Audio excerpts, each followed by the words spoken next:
You said we can leave when the test starts, right? Because I left my laptop in my room. Oh, yeah, yeah.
Does the Monday class be full? Is it full? Mm-hmm. No. So can I come on both days? Yeah. Okay. Yeah.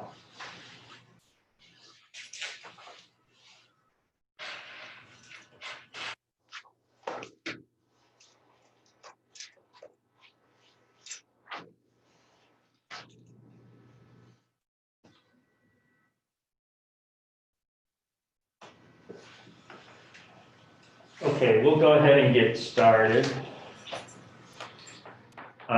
So today what we're going to do is we're going to first finish up just the back end of chapter 4, talk about molarity and titrations and some things like that. Once that's finished, then you can start the quiz. The quiz is 20-minute time limit, 7 questions. So as you can probably guess, by a little bit more time and fewer questions, there's more math involved in this, so you'll have more calculations that you'll have to do. So that's why a little different time and question number than the last quiz or last exam. The other thing I will just remind someone, because someone asked it here in the classroom, is if you do want to attend in person both Monday and Wednesday, that's fine. We don't have that, just attend on one day and Zoom the other day. If you want to continue doing that, that's fine. But if you would like to attend in person both days, that's okay too. I think it's worked out where we have more people doing Zoom than we originally thought, and so we don't have the limitations anymore. So, okay, so today we're going to talk about solution concentrations a little bit. And when you talk about the concentration of solutions in chemistry, by far one of the most common ways of expressing that is something called molarity. And molarity allows us to express the concentrations of solutions. And remember, we like working in moles because that fits in with our reaction stoichiometry and stuff like that. And so the definition of molarity is moles of solute divided by the total volume of solution, and that total volume has to be expressed in liters. So it can't be milliliters or anything else, it has to be liters. And remember, we said before that solute is, we have the solute and we have the solvent. The solute is the minor component in the solution, and the solvent is the major component in the solution. So molarity allows us to express that concentration, taking advantage of the moles unit, and also allows us to have a way of calculating dilutions and things like that that are necessary. It allows us to figure out how much of a solution we need to add to create a different solution, stuff like that, and we'll have some examples here in a few moments. But the big thing, molarity, and it's always indicated by a capital M, and so molarity is moles per liter.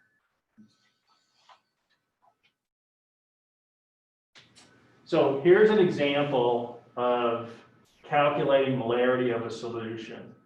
So we have 0.681 grams of potassium phosphate, and we're going to add that into a 1 liter volumetric flask. So in this case, if we wanted to calculate the molarity of that, we'd have to figure out the molecular weight of the potassium phosphate. And remember, we would do that by looking up the atomic weights of potassium, hydrogen, phosphorus, and oxygen, multiplying each of those atomic weights by how many of those atoms are in the molecule. So for instance, it would be 1 times the atomic weight of potassium, plus 2 times the atomic weight of hydrogen, plus 1 times the atomic weight of phosphorus, plus 4 times the atomic weight of oxygen. We'd add all those numbers up, and that would give us our molecular weight for that compound. So we would need to know that because we need to convert the grams into moles, and that's how we do that. And we see in the numerator of this equation, we see 1 mole of KH2PO4 over 136.09 grams of KH2PO4. That way our grams of KH2PO4 cancel out, and now our numerator units are moles of potassium phosphate.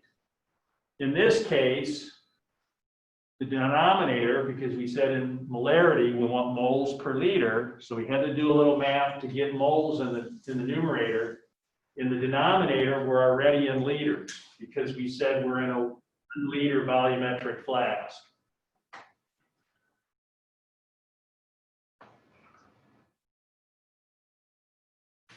So since we're already in a 1 liter volumetric flask for this, our denominator is in the correct units. So if we go ahead and calculate that out, we see it's 5 times 10 to the minus third molar.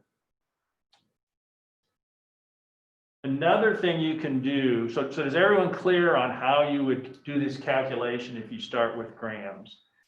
If you want to get the molar concentration, you convert that grams of the solute into moles using the molecular weight of whatever the compound is, and then divide by the total number of liters that you're going into. So volumetric flask is a real common thing to use to make these solutions up, because that way you know exactly what the total volume is instead of trying to figure it out. Because remember, we did the one lab where if you add 2 portions of liquids, you don't necessarily get that additive.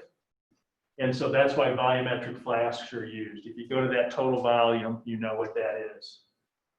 The calculation below has what would we do if we wanted to know how much phosphate was in the solution? What's the phosphate concentration? And that's where we can use the information of there's 1 mole of PO4 in every mole of KH2PO4. And that's the last relationship there in that equation. So the first part of the equation is the same as what we did in the first example, where we converted the grams of KH2PO4 to moles by using that molecular weight. But then if we want to know how many moles of phosphate are there, not concerned about the whole molecule, then we look at the compound and we see in the whole compound, there's 1 mole of phosphate, PO4 minus 3 in there. And we use that 1-to-1 relationship to convert our units from KH2PO4 to PO4 minus 3.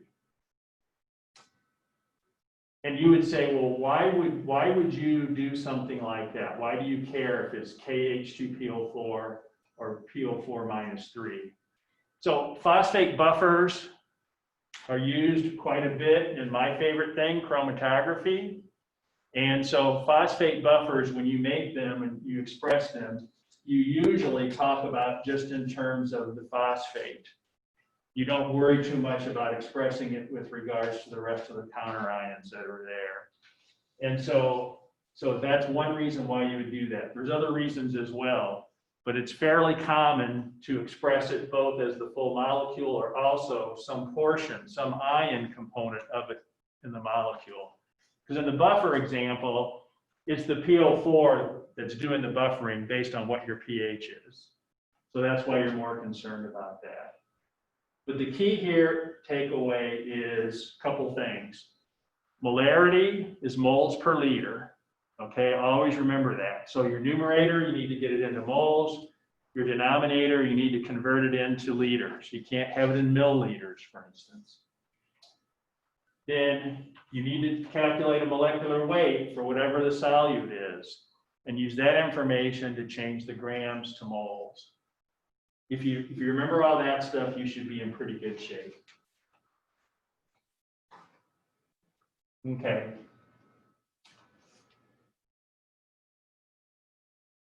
So another place where you'll use this type of calculation, a little slightly different, but the same general idea is, if I came to you and said, I want you to make 500 mils of 5 molar sodium chloride.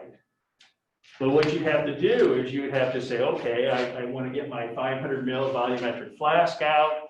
but then how much sodium chloride do I weigh out? And so that's where molarity allows us to figure out how many moles that is. And if we have moles, then we can figure out how many grams that is. So let's take a look at that. Okay, so the one way to set this up, and this is how I typically set it up, is I say I want X number of grams of sodium chloride is what I'm looking for. So if I calculate the molecular weight of sodium chloride, because in this case, that'll be my solute, that's 58.44. So in other words, if you look up the atomic weight of sodium and the atomic weight of chlorine, and add those up, you'll get 58.44. So there I'm confident that my units will cancel. I'll have moles in the numerator. In the denominator, I have 0.5 liters. Why is it 0.5 and not 500? You converted milliliters to liters. Right, because I converted milliliters to liters. So up on top, we said we're going to prepare 500 mils of solution. And our volumetric flask probably says 500 mils on it. That's okay. Because we're working in molarity, we have to convert that over to liters. And that's a 1,000-fold conversion factor. So if we move our decimal over 3 places and know it's 0.5 liters. 5 molar is what I'm trying to solve for. That's the solution I'm trying to prepare. So now if I just solve this equation for X, then I get my answer of 146 grams of sodium chloride I would need. So once again, this general setup here of where grams converted to moles in the numerator, the denominator, convert that to liters, depending upon what we're looking for. Maybe we're given the grams and we're trying to calculate, and the volume, and we're trying to calculate molarity, which we did on the first example. This time, we're given the molarity that we're trying to get to, and we're given the volume, but we want to find the grams. For me personally, by setting up the problem the same way every time, and just filling in the data that I've given, and then solving for the unknown, I find that pretty convenient to remember how to do this. So whether it's this scenario, or it's this scenario where I was given the weight and the volume, by setting that problem up the same way both times, then it makes it only one thing I have to kind of remember on how to do it. So this kind of stuff of calculating out a molarity of a solution, or in this case, being told you want to prepare a certain amount of solution, a liter, 500 mils, whatever, of a certain molarity, those are things that are really, really very common things to do in the chemistry lab. Yes.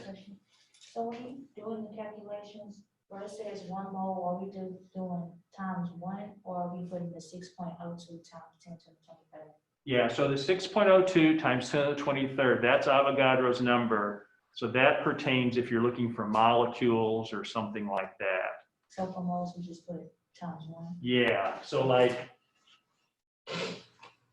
so this, we're just working with 1 mole because we're trying to convert from grams to moles. Now, if we wanted to convert from moles to atoms or molecules or something like that, that's where we would use Avogadro's number. But here, we're saying that molarity's final units are moles per liter, so we're going to stop at the moles part. We're not going to keep going into atoms or anything like that. Okay?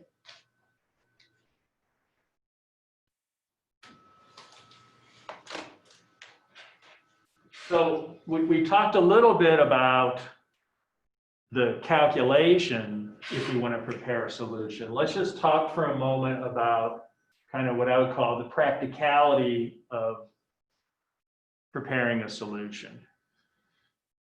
As I mentioned before, when you prepare these molar solutions, it's very common to use a volumetric flask. And that way you know what your final volume is. And so you don't have to worry about, is this volume additive, or did the solid change the amount or something like that. You know you're going to, if it's a 1 liter volumetric flask, you know you're going to 1 liter total. If it's 250 mil volumetric flask, you know you're going to 250 mil total. So you take any of that uncertainty out. That's one of the beauties of a volumetric flask. So if you recall from lab, the volumetric flask has a little etched line on it somewhere around the neck. It varies from flask to flask exactly where that is, because all those flasks are actually calibrated very, very accurately to know where exactly that total volume mark is. So that's why that line kind of moves around depending upon which flask you have.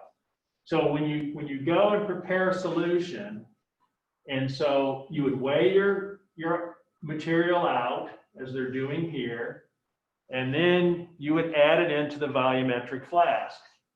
Typically, you then fill the flask about halfway or so with water to try and get it, whatever you're dissolving, into solution.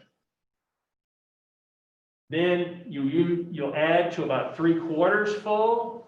You'll shake it up some more to get things really dispersed well. And then when you start to get into that neck of the flask, that's when you slowly add. Here they're using a squirt bottle to do it. They're a little braver than I am. I would use a squirt bottle for a little bit, but the end of it, I would take one of those disposable pipettes we have in the lab, and I'd take some water and I would kind of do the last bit in there, because you want to be as accurate as possible of hitting that line that's on the neck of the volumetric flask. Once you do that, then you put the cap on and you do a final shaking of the solution, and then you're good to go.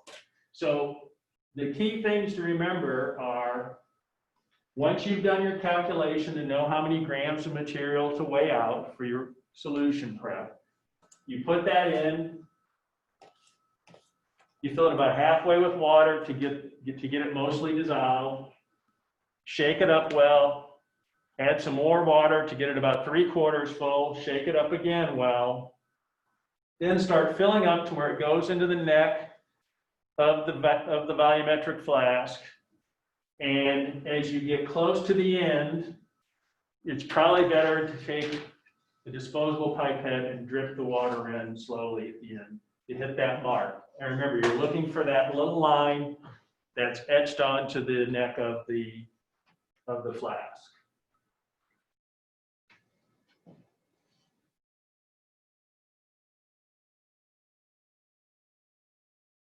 So one thing that's commonly done is you prepare a solution, and let's say, for instance, you prepare a 10 molar HCl solution, and you have that. Well, a lot of times you'll prepare a more concentrated solution, so then you can take portions of that and make more dilute solutions. So when you need a range of things. So the way you'll do that is you'll take a portion of the solution out of the material that you had originally, that you prepared, and then you'll dilute it to some other amount. Well, how do you know how much to take out, and how do you know how much you need to get out and then dilute it to get to the new concentration that you want? So let's talk about that for a second. There's a really easy formula to do that. And so that's this M1 V1 equals M2 V2. So here they're saying MC and MD, but basically they're talking about the solution you started with and the solution you're going to try and prepare. So the M's are the molarities of the two solutions. Remember, that's moles per liter. And then the volumes are expressed in liters. And they have to be expressed in liters because our molarity, remember, is moles per liter. So if I have a solution that has a certain molarity, and I'm trying to find another solution that has a certain molarity, by diluting that, and I know what my total volume is in the new solution, for instance, then I would know the MC value, I'd know the MD, I'd know the VB value, and I would solve for VC. And that would tell me how much of that original, more concentrated solution I would need to pipette out and add to the second volumetric flask. I have an example of this in a moment, which I think will make it a little clearer, but M initial times volume of initial equals molarity of the final, volume of the final. That's a pretty simple formula, but it's really useful in calculating these different solutions once you have a stock solution to work from. Okay, I thought I had a.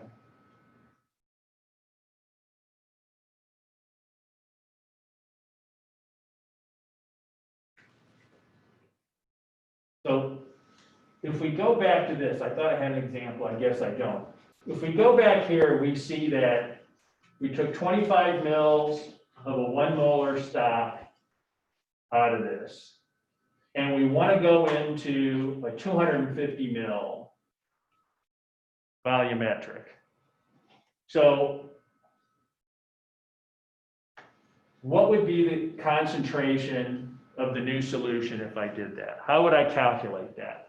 Well, 1 molar, so in this case, my M1 would be 1.00, 1 molar. My V1, my initial volume, 25 mils. So I have to convert that to liters, right? So if I move the decimal place over three spots, that's 0.025 liters. And then my volume in my second solution, they're saying, is 250 mils. So that's that second volume. So I'd have to convert that to liters. So I'd slide the decimal over 3 places. So it'd be 0.25 liters. And then I would solve for what that molarity is. And I believe it's 0.1. But that's how you would calculate that. That would be what you would do on that previous example to calculate out what, using this formula, what the new molarity would be by doing that.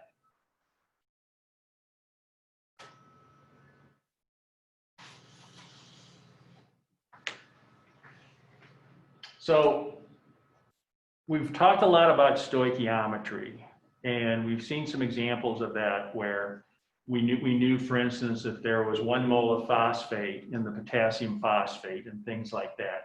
So those kind of relationships are what we're talking about in stoichiometry. Remember, we're also talking about some of those coefficients and just things like that. That's where, by operating in the moles realm, we're able to take advantage of those relationships to express things. And what this slide is showing is just some of the ways that we use this. So if we have a mass of a substance, by using the molecular weight, we can calculate how many moles are there. We can use the coefficients in a balanced equation to know how things relate to each other in a reaction. And we also can use that to then convert from moles of one substance to moles of another. Okay, if we know some of the relationships in the chemical reaction that we're studying, we can use the molecular weight of that to calculate grams of those substances as well. And we can, if we are making solutions, once we know the moles, if we know the volume then and express that in liters, we can get concentrations of solutions.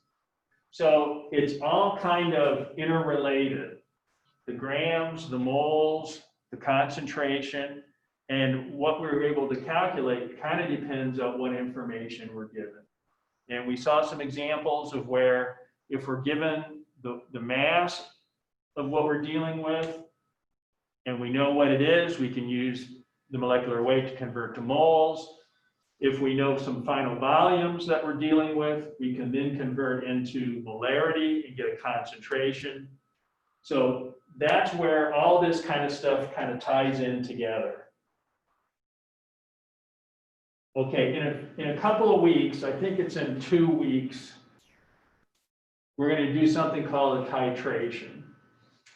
And let's talk about that for a moment.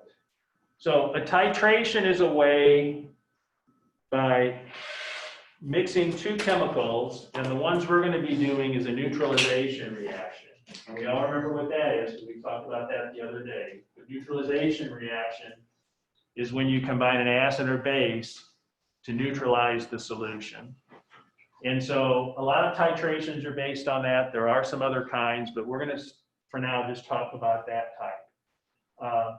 So what a titration allows you to do is by taking advantage of the reaction stoichiometry and then using something called an indicator solution, which I'll describe a little bit in more detail, you're able to figure out the concentration of one solution based on knowing the concentration of the solution you're titrating with. So in this example, they have 20 mils of an acid solution in that Erlenmeyer flask. And remember, we like the Erlenmeyer flask for stuff like this because we can swirl it easily without spilling it. Okay, and in titrations, you do a lot of swirling or you have a stir bar or something like that. They're putting in a couple drops of what they call an acid-base indicator. An acid-base indicator is just a chemical that if it's say acidic, it's one color, and then when it turns to a basic pH, it changes a color. And depending upon which indicator you choose, that range, that pH range over which that transition occurs varies, but the same fundamental idea is the same for all of them. In this case, you can see up far on the right that it turns kind of a pinkish purplish color when it changes, but it starts out here in number 2, you can see that it is clear. So they've added that indicator in there. They've added it to the acidic solution. So what that tells us is that while the solution is acidic, the indicator is clear, the solution remains clear. If we see this tall piece of glass with a stopcock on it, and the stopcock is the white thing with the little red turning thing on it, in the clamp, that's called a burette. And a burette has really accurate readings on it on how much liquid is in there.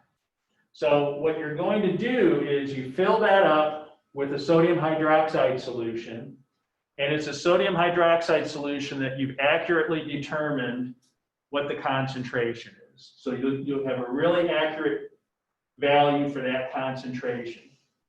You slowly add that sodium hydroxide into that acid solution, okay? And as long as it's acidic, it'll stay clear. Once it starts to change from acidic to basic, so in other words, change the pH into that basic range, it'll start to get this pinkish color. And when you're finished, it'll actually stay pink. So what you're talking about is that neutralization type reaction that we discussed the other day, of where you're adding base to acid. The base and acid react together. They'll form water until you use up all the acid. Once you use up all the acid, then the base goes in, and then that'll change the pH from acidic to basic. And that's the color change. And then because you know the stoichiometry of the reaction, and in this particular example, it's probably a 1-to-1 stoichiometry would be my guess. They don't tell us what the acid is, but I'm guessing that it's 1-to-1. So by knowing the stoichiometry of it, you can do a calculation and figure out how many moles of base you added. That would then tell you how many moles of acid must have been present for that neutralization to occur. So if I told you it was a 5 molar sodium hydroxide solution, and we added 25 mils of sodium hydroxide to get to our endpoint, our neutralization point, how would you calculate how many moles of sodium hydroxide we added? Anyone want to take a guess at that? We multiply molarity by the amount of volume that you added. You would multiply molarity times the volume, but the key thing is make sure you change your volume to liters because the molarity is in moles per liter. So this is an experiment that, like I said, we'll do in a couple weeks. The other thing that's interesting for you guys about this experiment is you have to do one full lab report in this class this semester.